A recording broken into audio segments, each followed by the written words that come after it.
Really clear that we see a lot of stories that get suppressed or elevated depending on political affiliations or friendships, and that's really inappropriate. We want to believe that our legal institutions and our media institutions will tell the story regardless of where it takes them, or apply justice regardless, and that is a problem that we're facing in this country right now with different standards for different people. All right, we have one more topic, so we have time for that.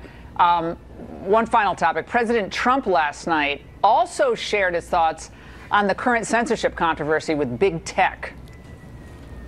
Look at social media.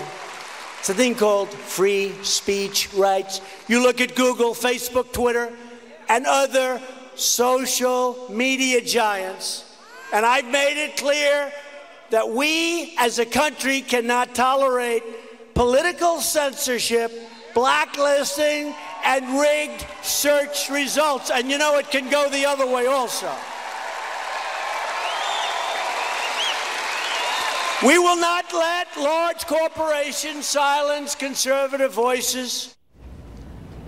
Well, the focus on this from President Trump and conservatives may be having an effect, with reports like this one from the New York Times stating that some Facebook employees are fighting against this intolerant liberal culture.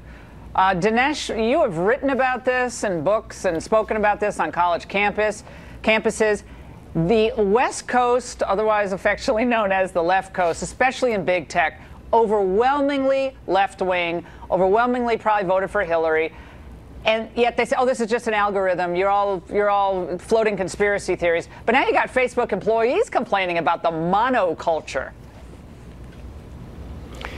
This, I think, is very scary. So many conservatives fled to social media to escape the bias of the mainstream media, and now to discover this effort to sort of take people and make them into digital non-persons. I mean, one has to go back to Aldous Huxley or George Orwell to find out this kind of stuff going on. Now, a lot of people say, well, gee, these are private companies. They should be able to do whatever they want. But this is actually not true. If Google or Facebook decided, for example, we're going to shadow ban blacks, or we're going to shadow ban Latinos, these companies would be shut down overnight. They know that they can't do that, and they wouldn't even dare. But apparently with conservatives, they feel that it's okay to have political discrimination, even though I don't see fundamentally the difference here between, say, political discrimination and discrimination on any other basis. Howie, how big of an issue is this? I mean, I can tell in my radio audience, it blows up the lines. Everyone wants to talk about it. Everyone seems to have an experience with it. I know that seems anecdotal, but I find Bing, by the way, Bing is the best search engine. There's the least bias in Bing. For whatever reason, that's what I've discovered. Howie. Right. Well, it's a huge issue because social media is the new public square. And Facebook and Twitter both have acknowledged that they have a problem with instances of bias against conservatives. I think the evidence against Google is a little less clear. So President Trump and others on the right are obviously going to speak out about this, because if you don't, you can disappear if you don't show up in the search rankings or in the trending topics or whatever. But at the same time, I don't think government regulation is the answer. So there has to be another way.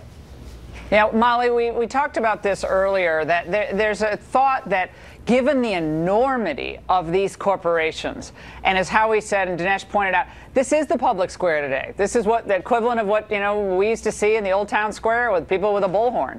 And so could there be a movement to treat them more like public utilities, so they have some quasi government oversight of these entities, or would that open up a total can of worms, perhaps in the other direction at some point? I personally am not a fan of regulation as an answer to this situation, but these companies absolutely have sometimes huge market share, percentage of which would make Standard Oil blush. They are cognizant that they are going to make the government want to weigh in. Just because, though, they're not governmental entities does not mean that they aren't threats to free expression. In the same way that people get mad when President Trump criticizes the media because they claim that that's a threat to free expression, it's also a threat when big